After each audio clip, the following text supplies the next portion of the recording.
আজ 5 বছর পরে হঠাৎ মা বাড়ি থেকে ফোন করে বলছে, অনু, অনেক বছর হয়ে গেল তোকে দেখি না, এবার জামাই ষষ্ঠীতে জামাইকে সঙ্গে করে নিয়ে আয়।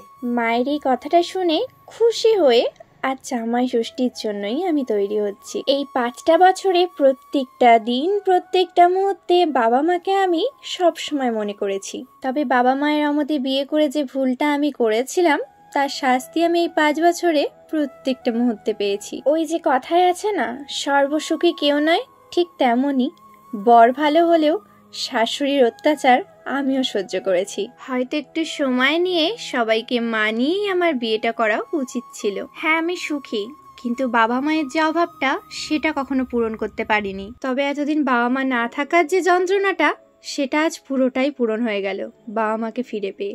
ফিরে তো পেয়েছি, কিন্তু ছোটবেলার সেই পুতুল খেলার ঘর বাড়ি, সেগুলো আজ আর আমার নিজের বলতে কিছু নয়।